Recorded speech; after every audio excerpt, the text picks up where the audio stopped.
సౌభాగ్యం అంటే ఆయన అన్నీ చేసి ఇది చేయకపోతే ఏం బాగుంటుంది? గుళ్ళో నిద్రపోవటమే కదా.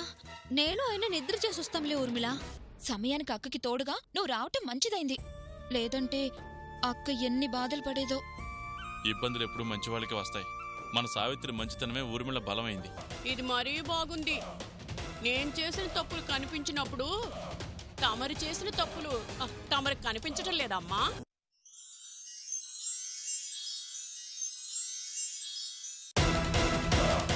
నేను చేస్తానే తల్లి అని కాళ్ళ వేళ్ల పడ్డ వినకుండా పెళ్లి చూసుకోవాలని చూస్తావా? నా ప్రాణాలు తీయాలని చూస్తావా? అది మాత్రం తప్పు అనిపించడం లేదా? సత్యని పెళ్లి చేసుకోవటం నా కళ. అందుకు నేను ఏవైనా చేస్తాను. కష్టపడి ప్లాన్ చేసి ఏ ఇబ్బంది లేకుండా మా పెళ్లి అయిపోతుంది అనుకుంటే చివరి నిమిషంలో అంతా నీ వల్లే ఆగిపోయింది. నా పెళ్లి చేస్తావని తీసుకొచ్చాను, నువ్వే నా పెళ్లి చెడగొట్టావు. లేదంటే ఈ పాటికి సత్య భార్యగా నా స్థానంలో నేనుండేదాన్ని. దాన్ని బయటకు పంపించేసుండేదాన్ని. నువ్వు చేసిన పని వల్ల ఈ రోజు నేను ఎన్ని బాధలు పడుతున్నానో తెలుసా? సావిత్రి హాయిగా సత్యతో గుళ్ళో ఉంది. నేను ఏం చేయాలో అర్థం కాక ఇదిగో ఇలా గోర్లు కొరుక్కుంటూ ఇంట్లో ఉన్నాను. అసలు నా జీవితం ఏంటో నాకే అర్థం కావడం లేదు. నా అనుకుంటే సత్య గుళ్ళో దాంతో ఉన్నాడు. నువ్వు నా దాని అనుకుంటే నువ్వు వెళ్ళి వాళ్ళతోనే తిరుగుతున్నావు. నా గురించి ఆలోచించే వాళ్ళు, నా బాధని అర్థం చేసుకునే వాళ్ళు ఎవరూ లేరు.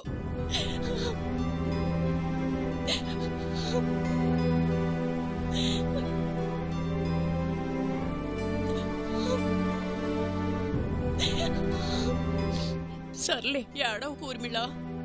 ఎంత కాదనుకున్నా నేను నీ పిన్నిని కాకుండా పోతానా ఏంటి? పిన్నివే, ప్రయోజనం ఏముంది? వాళ్ళతో తిరుగుతావు, వాళ్ళ మాటలు వింటావు, వాళ్ళ కోసం నన్ను కూడా ఏడిపిస్తావు. వాళ్ళు నిన్ను బాగా మాయ చేశారు, చేస్తూనే ఉన్నారు. అది నీకు అర్థం కావడం లేదు. వాళ్ళ గురించి ఎందుకులే గాని ఎంతైనా మనం ఒకటి. నిన్ను బాధ పెట్టి వాళ్ళని సంతోషపెట్టాలని నాకుండదు. నువ్వు నన్ను బాధ పెట్టకుండా ఉంటే చాలు. నా బాధ నాది. ఆ టెన్షన్లో ఏదో అంటారు, దానికే నా మీద అలుగుతావా? సరే, మన మధ్య వాదులాటలెందుకు? నేనొచ్చిందే నీకోసం. నువ్వు కోరుకున్నట్లు నేను చేయగలిగిన సహాయం ఏదైనా చేస్తాను. నువ్వు అలా బాధపడకు. నిజంగా చేస్తావా? చేస్తాను ఊర్మిళ, నన్ను నమ్ము.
ఏమండి, మీకు కాఫీ చేసి తీసుకురానా? ఏం అవసరం లేదు సావిత్రి, నేను ఫ్రెష్ అప్ అయి వస్తాను. పూజ చేసి అలసిపోయినట్టున్నావు, నువ్వు రెస్ట్ తీసుకో.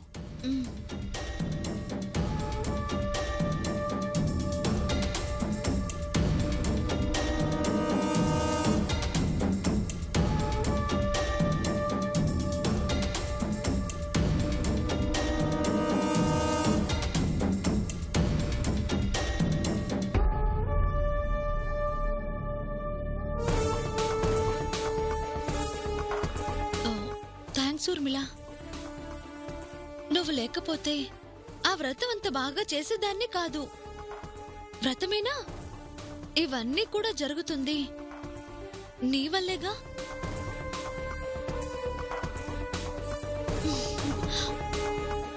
అక్కగా నీకు నేనేం చేశానో తెలీదు గాని చెల్లెలిగా నువ్వు ఈ అక్కకి ఎంతో చేస్తున్నావు. పూజారి గారు కూడా ఏమని దీవించారో విన్నావుగా. మీ దాంపత్య జీవితానికి ఎలాంటి ఆటంకం లేకుండా పిల్ల పాపలతో కలకాలం చల్లగా ఉండు అని దీవించారు.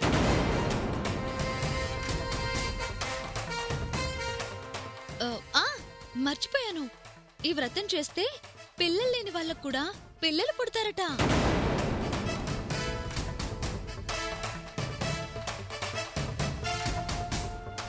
అంటే మామూలు వాళ్ళకి ఇంకా సులభంగా పిల్లలు పుడతారనేగా. ఆహా, నాకు తెలియక అడుగుతున్నానులే.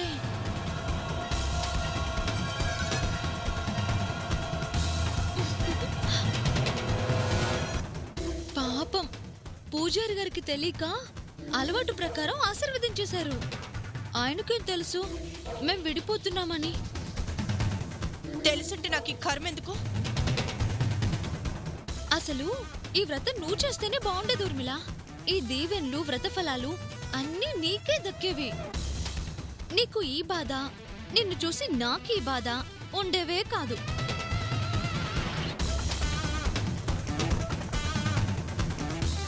అసలు ఇదంతా నువ్వు కడుపుతూ ఉండడం వల్లే వచ్చింది. లేదంటే వ్రతము నీదే, వ్రత ఫలితము నీదే.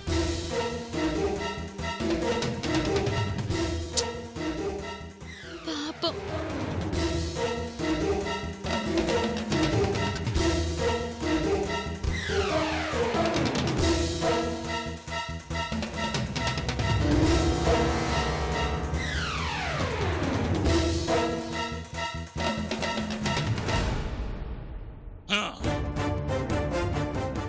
సావిత్రి! ఏంటి బావా? ఊర్మిళ! ఏంటి? అత్తా! పిలవకుండానే వచ్చానుగా, అరవకు.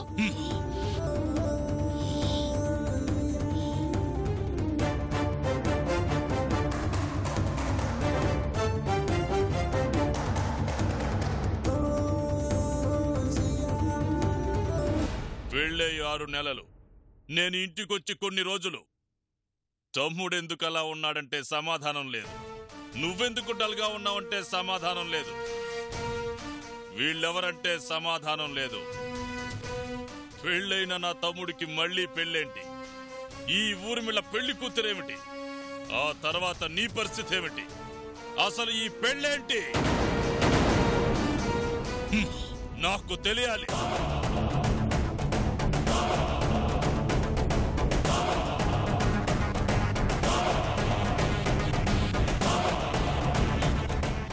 అల్లుడు అంటే అది సమాధానం సావిత్రే చెప్పాలి. ఈ ప్రశ్న ఆ రోజు పెళ్లిలోనే అడిగేవాణ్ణి. కాని నీకోసం, చావు బ్రతుకుల మధ్య ఉన్న నీకోసం ఆ రోజు ఏమీ మాట్లాడలేకపోయాను. చెప్పు సావిత్రి, ఏం జరిగింది? ఎందుకు నువ్వే దగ్గరుండి ఈ పెళ్లి చేయాలని చూసావు? మాట్లాడు సావిత్రి. నీ పెళ్లి ఇలా పెటాకులు అవ్వబోతుందని తెలిస్తే మన గంటశాల గుండి ఆగిపోతుంది సావిత్రి, ఆగిపోతుంది.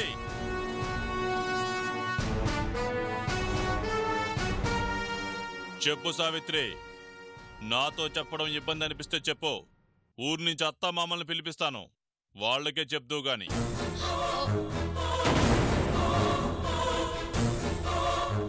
వద్దు బావా, ఆ పని మాత్రం చేయొద్దు. అమ్మ వాళ్ళకి తెలిస్తే ఈ పెళ్లి జరగదు, జరగనివ్వరు. వాళ్ళకి తెలియకుండా ఈ పెళ్లి చేస్తే నీ బతికేం కావాలి సావిత్రి? నేనేమైపోయినా పర్వాలేదు బావా, కానీ ఈ పెళ్లి జరగాలి. ఆయనతో నా చెల్లి పెళ్లి జరగాలి బావా. ఏ జరగాలంతే, ఏ జరగాలంతే. అదే ఎందుకు అని అడుగుతున్నాను. ఎందుకంటే నా చెల్లెలు గర్భవతి కాబట్టి, దానికి కారణం నీ తమ్ముడు కాబట్టి.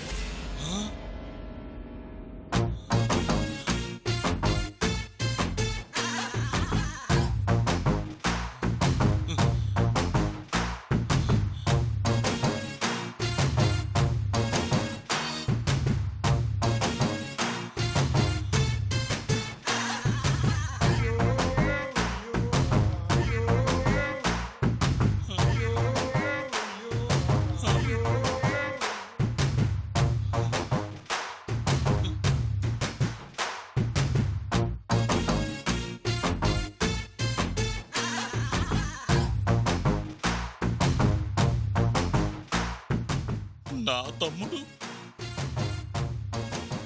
నీ చెల్లెల్ని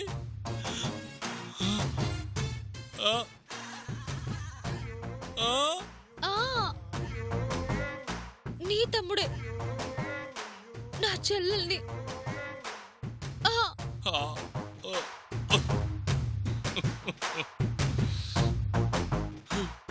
ఎప్పుడు, ఎక్కడ, ఎలా?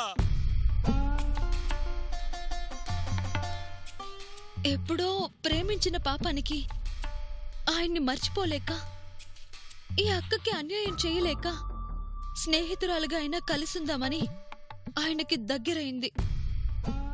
ఆరోగ్యం బాగోలేక బయట ఊరికి వెళ్తుంటే స్నేహితుడుగా ఆయన్ని తోడు తీసుకెళ్ళింది.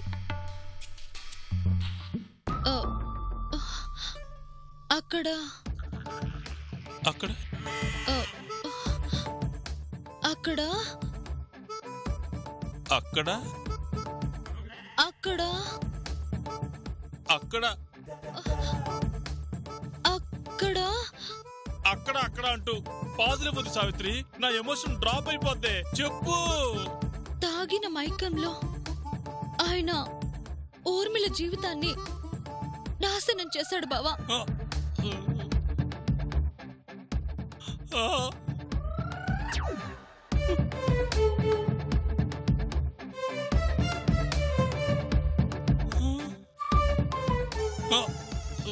అంత జరిగినా, తన శీలం పోయినా నా జీవితం నాశనం అవ్వకూడదని ఎవ్వరికీ తెలియకుండా చనిపోవాలనుకుంది బావా.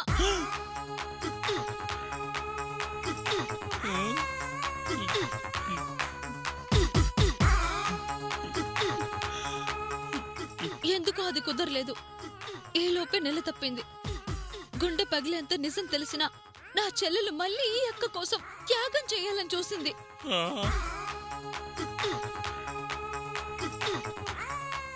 ఏం చేసిందో తెలుసా బావా?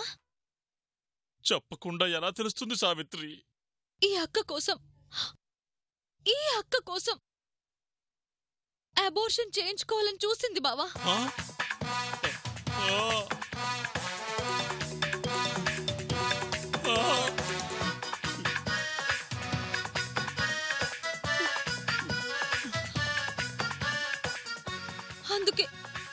అందుకే బావా, ఈ అక్క కోసం ఇన్ని త్యాగాలు చేసిన నా చెల్లెలి కోసం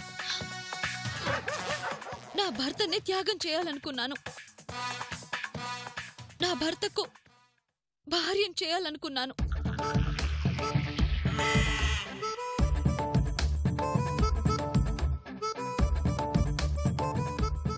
ఇప్పుడు చెప్పు బావా,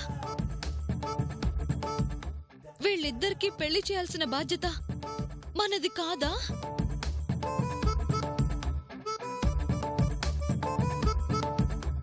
ఈ త్యాగమూర్తి జీవితాన్ని నిలబెట్టడం మన ధర్మం కాదా?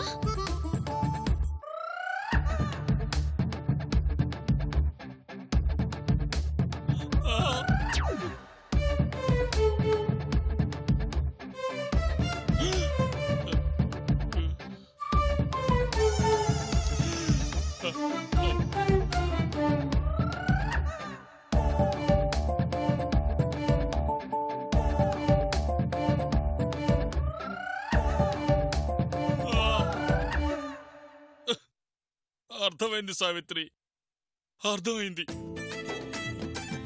ఈ పెళ్లి వెనకాల ఇన్ని త్యాగాలున్నాయని తెలియక తొందరపడ్డాను. తప్పు నాదే. ఊర్మిళ, నీకు పెళ్లి చేసే బాధ్యత మాది. ఇక ఈ విషయాన్ని నువ్వెవరికి చెప్పావుగా? ఈ పెళ్లికి అడ్డుపడవుగా? ఇంత కథ విన్నాక, అది నువ్వు చెప్పాక అడ్డం ఎందుకు పడతాను సావిత్రి? అడ్డదిడ్డంగా వెళ్ళైనా సరే వీళ్ళ పెళ్లికి నేను తోడ్పడతాను.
ఏమండి, టిఫిన్ రెడీ చేయమంటారా, ముందు కాఫీ ఇమ్మంటారా?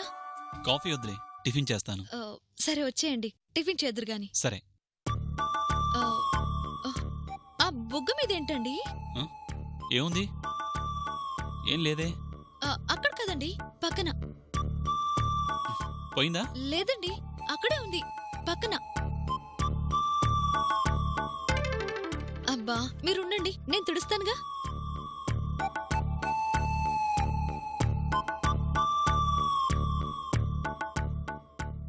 పోయిందిలేండి.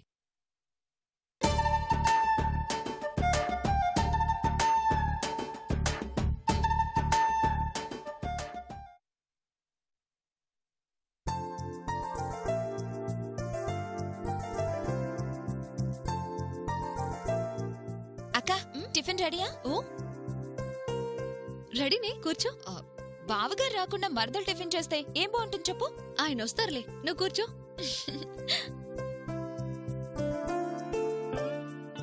ఊర్మిళ, నువ్వు కూడా రా, టిఫిన్ చేద్దు గాని.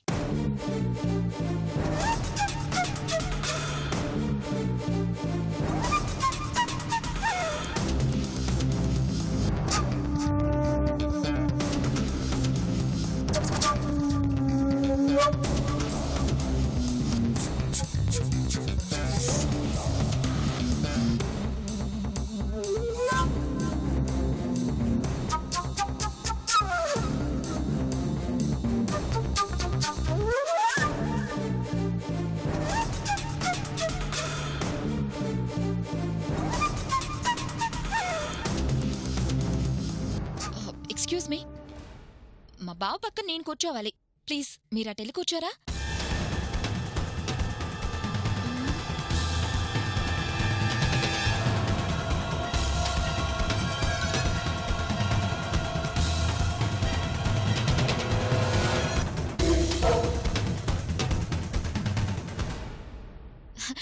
రా బావా, నీకోసమే వెయిటింగ్.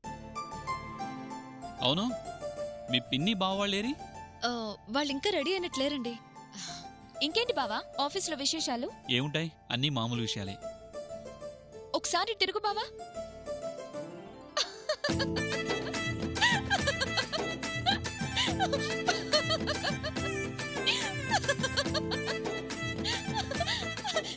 ఏంటి ఆ నవ్వు? ఏంటి బుజ్జి ఎలా నవ్వుతున్నావు?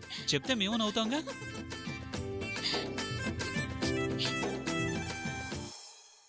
ఏంటి బావా ఇది, ఉదయాన్నే రొమాన్స్ మొదలు పెట్టారా?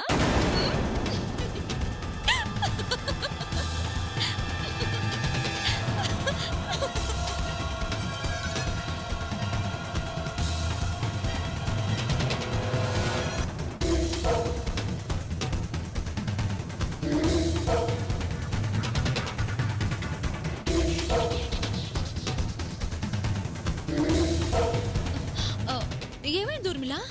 ఆకలి చచ్చిపోయింది. అయ్యో, టిఫిన్ ఊర్మిళ పాపం ఊర్మిళ టిఫిన్ చేయలేదండి.